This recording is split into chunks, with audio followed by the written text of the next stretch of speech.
Be ye not unequally yoked together with unbelievers.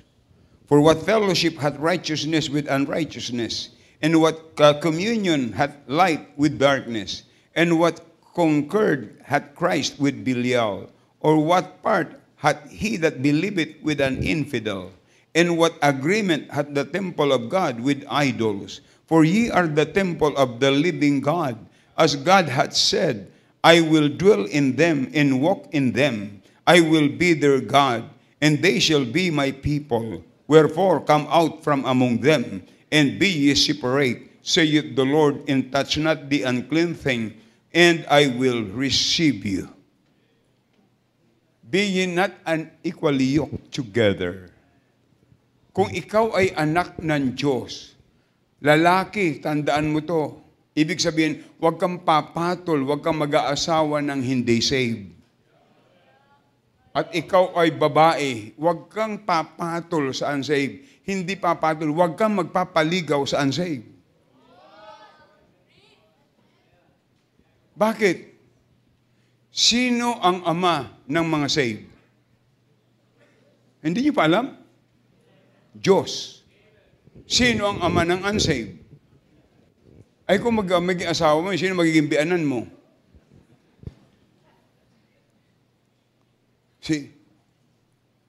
Huwag tayong papatol. Kahit na napakapugi. Kung unsaved yan, punta yan sa impyerno pag namatay. Hindi bali, Pastor, witnessan ko naman. Sa church kasi walang pugi. Pastor lang nakikita ko dyan na pugi.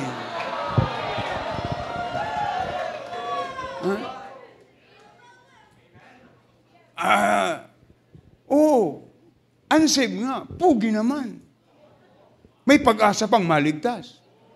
Pero pag pangit, wala nang pag-asang gumanda at gumwapo. Ha? Huwag tayong papatol. Mga kapatid, maaaring mag-enjoy kayo sa una pero bandang ulit, unsaved yan. Sige, sasama naman ako sa simbahan mo. Patulan mo lang ako. Papakasalan kita. Hindi kita pahihirapan. Gugulpihin lang kita. Ay, yung babae, sisimba. Dati, nung tayo mag-boyfriend, ikaw ang nasusunod. Pero ngayon, ako na ang masusunod. Hindi ka na sa Baptist sisimba. Akalain mo yan? Ang pinakasalan mo laban sa pananampalataya mo? Are you listening? Kaya nga, mag-ingat ka kung sino ang iyong kaibigan. Mag-ingat ka kung sino ang iyong ka-fellowship. Huwag kang papatol sa hindi mo ka-standard. Yung pamantayan mo, pamantayan niya ay magkaiba. Lalo na kung magkaiba ang Diyos niyo. Sabi ng Bible, how can the two walk together except they be agreed?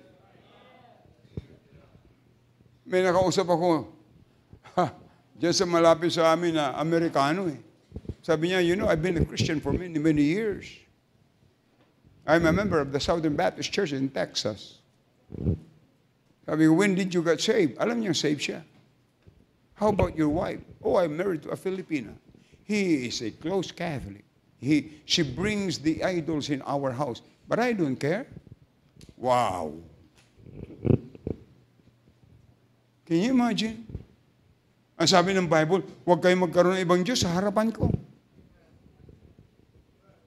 Ano ibig sabihin? Compromiser.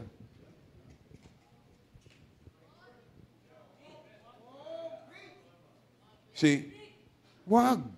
You are grieving and quenching the Holy Spirit. Tandaan natin, the Holy Spirit is our encourager.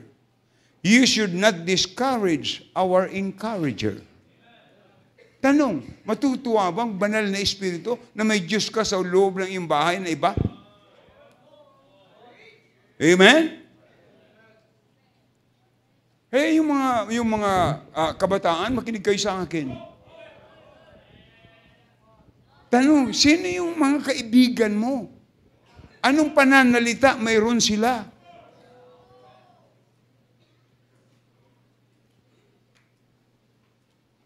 Eh pag lalaki ka, tapos ang kaibigan mo'y bading, delikado ka. Ikaw yung kanyang badong. Ba'y nakakahiya yun, no? Parehas lalaki holding hand. Ikaw naman. Ha? Eh kaya nga pag ikay lalaki, dapat lalaki ka.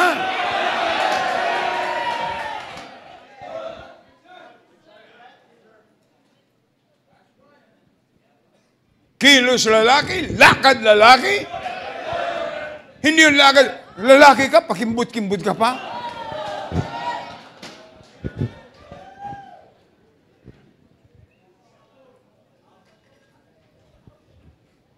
Mga kapatid, an equal yoke can grieve the Holy Spirit. Mistreating our bodies can grieve the Holy Spirit. Ito yung sabi ng Bible sa 1 Corinthians chapter 3, verse 16. 1 Corinthians chapter 3, verse 16. Know ye not that ye are the temple of God, that the Spirit of God dwelleth in you? If any man defile the temple of God, him shall what? God what? Destroy. For the temple of God is holy, which temple ye are. The Holy Spirit, if you are a child of God, the Holy Spirit lives in you. He is the controller of our emotion. He is our lifter when we are down. Are you listening? If you are born again believer, God lives in you. Tandaan po natin yan. Kaya, tingnan nyo. Kaya nga, pag ikaw ay anak ng Diyos, wag mong, sabi ng Bible, your body is the temple of the Holy Spirit. Hindi po yung lalagyan ng alak. Hindi yung lalagyan ng alak. Hindi rin yung lalagyan ng usok ng sigarilyo. At lalong hindi yan lalagyan ng illegal drugs. Tirahan yan. God lives in us. The Holy Spirit lives in us. Kaya kapag ikay nagsinungaling, you grieve the Holy Spirit. Mga kapatid, we should not discourage yung nakatira sa atin. Yung nakatira sa atin, huwag nating i-discourage. Na yan ang iyong encourager. Ano sabi ng Bible? Ephesians 4:30. Ephesians 4:30. Grieve not the Holy Spirit of God, whereby ye are sealed unto the day of redemption. Sealed. Hindi na yan aalis dyan sa'yo. So we should not discourage our encourager. Amen. Don't lower the spirit of the one who raises your spirit. That's the Holy Spirit. Amen. May kasabihan, don't make your doctor sick. Ano ibig sabihin yan? Kasi pagka nagkasakit ng doktor mo, sino pang gagamot sa'yo? Magkaunawaan kayo tayo doon? Ibig sabihin, huwag mong palungkutin. Huwag mong i-discourage ang banal na espiritu na nasa iyo. Sapagkat yan ang ating encourager, mga kapatid. Amen? Yan ang ating encourager. Huwag po natin kalilimutan yan. Don't push down the one who pulls you up. The Holy Spirit, don't push Him down. Siya ang nagpo-pull up sa atin eh. Siya ang nagbabangon sa atin when we are down. Are you listening? Huwag nating paramdaman ng panlalamig ang banal na Espiritu na siya nagpapainit sa atin. Are you listening? I said, don't discourage your encourager.